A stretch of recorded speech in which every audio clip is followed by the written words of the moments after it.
Hey my friends, today's question is, I'm fucking overwhelmed. I can't keep up with the workload I've got. What should I do about it? It's a great question. It's one I certainly resonate with and still resonate with today.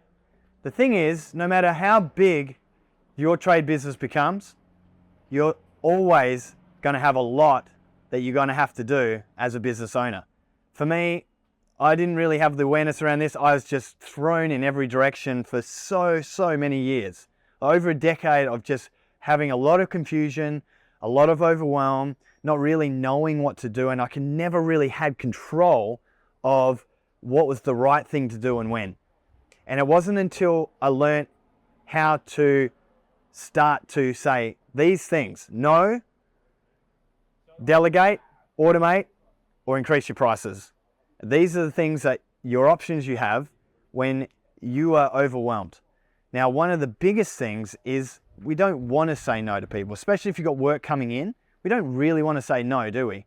And I always wanted to make sure we could service our customers, we could provide a great value to them. But when we became that busy and that overwhelmed, our service level dropped and everyone wore the stress.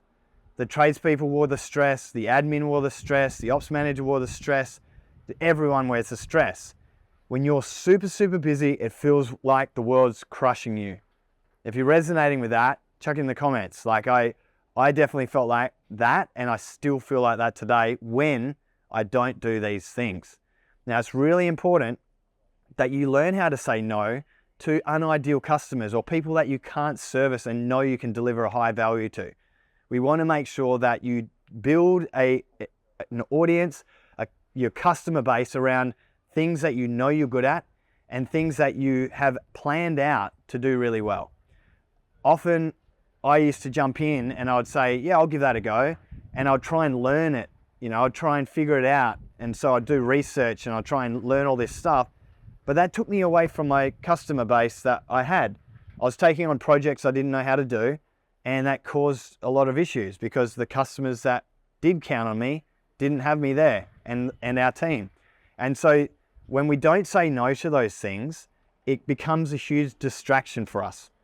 Let me know if this is resonating with you. The distraction comes when you're trying to do things you don't know and not fully skilled in. And that's fine, but that's what we want to make sure we can say no to more often. But I get it, when we're desperate, we want to take on any job we possibly can. And when we don't like the feeling of not having work on the schedule, and so we chuck every job on the schedule we could possibly do. But one of the biggest lessons was learning how to say no and really defining who we are as a company and what service we provide and what we do and we don't do. Getting really clear on that is really important for you as a business owner to not take on too much. Second thing is to automate. If you can automate the process, no one has to do it.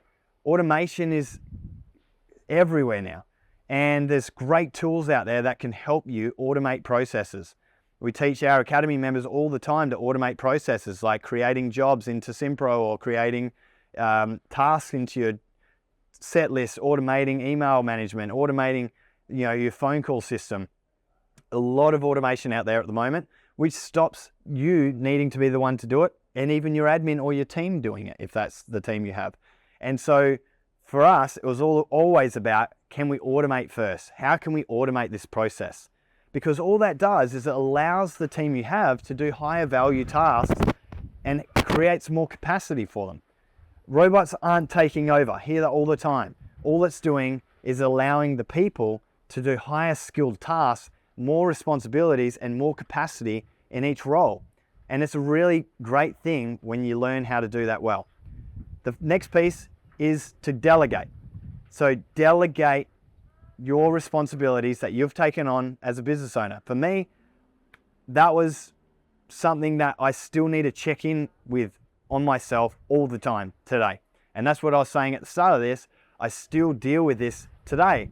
As a business owner and a passionate business owner that loves to grow and loves to help inspire other people to grow, we want to always be growing, but that creates more and more volume of work for me. And if I don't delegate responsibility to someone else, then I wear all of the weight of that, and it will pull me away from my family and me being at my best self and the big personal performance movers, which is sleep, exercise, nutrition, mindset, and relationships. And if I'm getting pulled away from those, I start suffering as a person. I'm not being the best dad I can be. I'm not being the best husband I can be. I'm not being the best leader I can be for the team. I'm not being the best coach I can be for the academy members. I'm not being the best director I can be for response. Like, those are the things that I need to protect, and it comes with looking after those personal performance movers.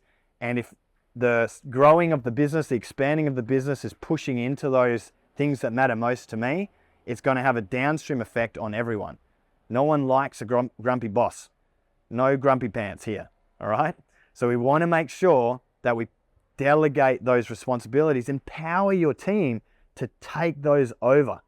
When you empower your team to do those, they feel more empowered, they feel more connected to you, your company, and they want to help more. You talk about how do we get our team to care more? Give them more responsibility.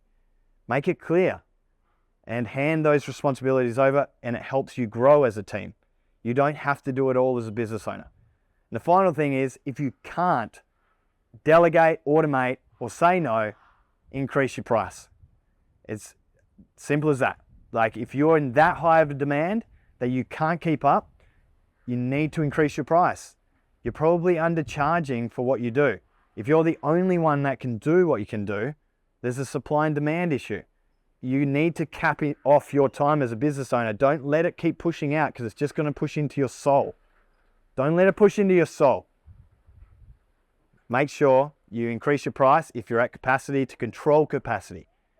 And they are the 4 things that you can do if you're overwhelmed. The other thing is, if you need help with any of these, always happy to help. Reach out, jump on to talk to a coach. You put the link in this post. Just reach out to a coach and let's have a chat about you, your business, what you're going through at the moment. And I'd love to be able to support you in growing your business and creating operational time freedom for you to live your best life. So click that link. Talk to you guys soon. Real soon, all right? You'll see me again. I'm not going anywhere.